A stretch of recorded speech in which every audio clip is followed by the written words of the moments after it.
adalah masuk Islamnya salah satu pimpinan perang Romawi. Setelah didakwahi oleh Abu Hurairah anhu, disampaikan Islam, akhirnya dia syahadat dan dia masuk Islam. Dan khilaf di antara ahli sejarah tentang masalah nama orang ini. Ada yang mengatakan nama dia Mahan, atau Mahan ini satu nama pimpinannya dan ada perdana menterinya yang dikirim. Ada juga yang mengatakan panglima perang ini adalah saudaranya Raja Tazraj yang pada saat itu berkuasa. Yang jelas di perang Fahal terkenal sekali orang ini masuk Islam di tangan Abu Ubaidah radhiyallahu anhu dan akhirnya dia bergabung dengan pasukan muslimin. Selanjutnya adalah peperangan yang terjadi di Laziqiyah. Laziqiyah ini sebuah wilayah yang pintu gerbangnya sangat besar dan berada di atas pegunungan, sehingga tidak mudah untuk menembusnya. Maka Abu Ubaidah punya satu strategi perang yang belum pernah dibuat oleh pimpinan perang muslim siapapun.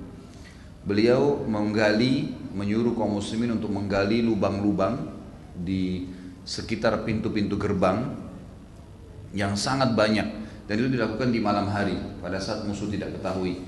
Dan ini dilakukan oleh beberapa orang saja, tidak banyak ya yang melakukannya, sehingga tidak terlalu kelihatan.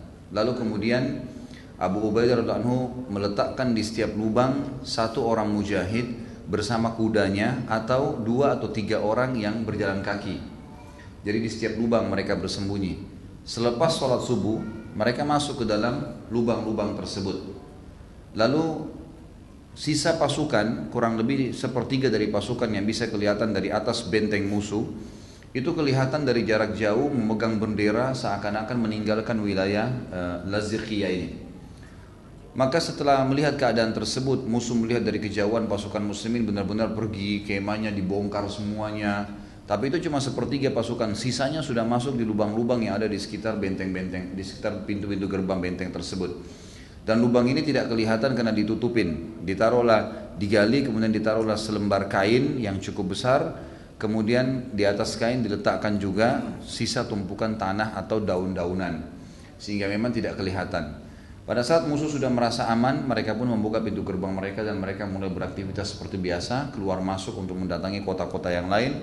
Pada saat mereka membuka pintu gerbang, mereka dikagetkan tiba-tiba pasukan muslimin keluar dari lubang-lubang tersebut dan akhirnya masuk dan membentuk atau menembus benteng tadi, sampai akhirnya Allah Subhanahu wa taala memberikan kemenangan. Kemudian puncak daripada kemenangan Abu Ubaidah radhiyallahu anhu adalah tembusnya wilayah Palestina, tepatnya Baitul Maqdis. Dan ini ada hubungannya dengan tadi saya katakan ya, fadilah-fadilah Baitul Maqdis yang sangat difahami oleh para sahabat sehingga mereka menaklukkan Palestina itu. Dan ini puncak sampai penulis buku mengatakan miskul khitam, artinya betul-betul peperangan yang sangat menggembirakan, karena tempat suci kaum muslimin yang memang Nabi SAW sebutkan fadilah-fadilah untuk datang ke sana diperebutkan oleh kaum muslimin. Dan pada saat itu orang-orang Palestina, ya wilayah Palestina, tepatnya Baitul Maqdis, mereka sudah tahu kekuatan kaum muslimin dan mereka tidak bisa melawan. Akhirnya mereka meminta perdamaian dengan Abu Ubaidah radhiyallahu anhu, dan Abu Ubaidah akhirnya tembus masuk ke dalam. Dan kita tahu ya, dalam peperangan Islam, kalau sebuah wilayah minta perdamaian tidak boleh diperangin. Jadi diterima perdamaian mereka. Pada saat diterima perdamaian mereka, maka pada saat itu juga mereka boleh tetap dalam agamanya. Tetapi wilayah mereka sudah dibawa naungan pemerintahan Islam. Kata penulis tentunya di sini, pada saat itu ya kita mestinya faham kenapa Umar bin Khattab dan kenapa panglima perang Abu Ubaidah radhiyallahu anhum ajma'in yang pada saat itu terkenal sekali dengan strategi perangnya, dengan keimanannya, dengan ilmunya, orang terpercayanya umat ini. Bahkan banyak wilayah negeri Syam yang masuk Islam pada saat itu hanya dengan berdamai dengan Abu Ubaidah. Kenapa dia sangat antusias menutup peperangannya dengan Palestina? Dan memang Palestina dibiarkan terakhir sekali, karena memang beliau ingin menaklukkan wilayah sekitarnya, walaupun target utama adalah Palestina. Target utamanya adalah Palestina. Maka di sini kita lihat teman-teman sekalian, tujuan mereka adalah mewujudkan apa yang telah disebutkan oleh Nabi SAW tentang fadilah-fadilah yang ada di Palestina, agar kaum muslimin leluasa untuk ibadah ke sana. Dan tentu kata penulis di sini, tidak ada maksud di sini Abu Ubaidah merebut setengah mati bentuk pasukan ke sana berperang berbulan-bulan, ya kemudian sekarang kita serahkan kepada orang-orang Yahudi. Mestinya kaum muslimin harus menyadarinya, dan ini bukan berarti karena orang Arab saja, enggak, semua yang syahadat. Kita semua bertanggung jawab mengembalikan ya wilayah-wilayah yang memang sudah direbut oleh kaum muslimin dan menyebarkan Islam di sana. Dan subhanallah, Palestina sekarang teman-teman sekalian, suku asli di sana suku Arab yang dari dua suku, Adnaniyin dengan Kan'aniyin. Ini dua suku, Adnan dan Kan'an. Mereka adalah asli penduduk di situ, turunan Arab, dan mereka semuanya mayoritasnya Muslim. Mayoritasnya Muslim. Jadi ada dua alasan kenapa Muslimin di dalam mempertahankan wilayah mereka, dan ya kenapa orang-orang Muslim dari luar harus membantunya. Ada dua alasan. Yang pertama, mereka Muslim. Saudara Muslim sama Muslim lain seperti satu taman yang saling merapat satu sama yang lain. Juga dalam hadis yang lain seperti satu jasad. Kalau satu sakit, luka, maka seluruh tubuhnya akan demam. Kata Nabi SAW, bukan dari golongan kaum muslimin yang tidak peduli dengan urusan mereka. Jadi harus kita peduli memang dengan masalah mereka. Ini satu sisi karena mereka muslimin. Ditambah lagi di situ adalah ada Baitul Maqdis, tempat yang disucikan dalam Islam dan kita disuruh untuk mendatanginya. Juga kita menyebarkan Islam di sana karena memang Islam ini agama benar yang harus disebarkan. Itu satu sisi. Saudara kita Muslim, tempat yang disucikan dalam Islam Baitul Maqdis, ada perintah dalam syariat untuk mendatanginya. Saudara kita Muslim sedang tertindas. Satu sisi. Sisi yang lain, penduduk asli sana, ya, orang-orang sekarang Muslimin yang sana yang mempertahankan diri adalah penduduk asli. Mereka lebih berhak terhadap wilayah itu. Mereka lebih berhak selain daripada mereka Muslim. Jadi ada dua alasan secara agama dan juga secara peradaban, secara kehidupan sosial wajar untuk dipertahankan wilayah itu. Dan Yahudi tidak punya hak untuk masuk ke sana. Yahudi tidak punya hak untuk masuk ke sana.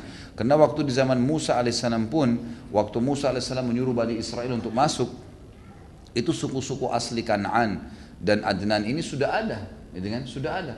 Waktu mereka pun setelah 40 tahun masuk ke sana, suku-suku asli ini masih ada di sana, masih ada. Dan mereka masuk berbaur dengan mereka, jadi tidak boleh diusir gitu kan, tidak boleh. Sekarang kan mereka berusaha untuk mengusirnya. Dan subhanallah dengan hikmah Allah mereka tidak pernah berhasil. Sampai di sana sangat terkenal anak kecil pun Palestina sangat berani untuk melawan tentara Israel. Tidak ada sama sekali ketakutannya. Dan juga mereka sendiri yang ketakutan. Mereka sendiri ketakutan. Perlu juga saya sampaikan teman-teman sekalian, berita gembira alhamdulillah di sana tidak ada masalah. Kita datang, umat Islam punya restoran banyak. Kita juga makan di restoran mereka. Ada orang Turki buka restoran, ada orang-orang asli Palestina. Mereka transaksi jual beli barang. Tapi memang negaranya lagi dijajah. Kurang lebih seperti keadaan kita dulu dijajah oleh Jepang. Tapi kita tetap bekerja, sekolah, berusaha, melawan, gitu kan? Seperti itulah. Cuman yang penting kita titik beratkan adalah Abu Ubaidah bin Jarrah dan sahabat-sahabat Nabi tidak jauh-jauh ke sana teman-teman sekalian mengekspansi Islam itu untuk merebut wilayah, bukan, tapi untuk menyebarkan Islam. Karena memang harus disebarkan ini. Dan pada saat sudah dimasuki Islam, maka memang harus hukum Allah yang diterapkan, hukum Islam itu. Jadi ini memang hukum Allah SWT. Dari awal saya diperhatikan, ini kebenaran yang harus dipertahankan. Ini yang harus difahamin teman-teman sekalian. Jadi Abu Ubaidah radhiyallahu anhu dan Umar bin Khattab dan semua sahabat-sahabat Nabi yang sudah berjuang tidak untuk diserahkan wilayah ini begitu saja kepada orang-orang non-muslim. Jadi jangan sampai sekarang kita masih ragu, oh ini mungkin non-muslim ada benarnya juga nih. Ini gak ada istilah benar. Inna dina indallahi Islam. Harus pegangin tuh. Hanya Islam yang diterima di sisi Allah. Kita harus nyebarin. Mereka ini adalah orang-orang yang harus kita kasihani karena belum paham apa itu Islam. Jadi makanya kita sebarin Islam itu sendiri. Jadi ini harus difahamin. Maka pada saat itu subhanallah terjadilah ya pembebasan Palestina dan akhirnya uskup mereka, pimpinan para pastor yang memegang kunci Baitul Maqdis mengatakan saya tidak akan menyerahkan ini kecuali pada pimpinan kalian. Maka Abu Ubaidah pun radhiyallahu anhu mengirim surat kepada Umar bin Khattab berita gembira kalau Palestina sudah takluk di tangan kaum muslimin dan si uskup tidak mau memberikan kunci Baitul Maqdis yang luasnya 1,4 hektar besar tempat ibadah gitu kan kecuali Anda sendiri yang datang.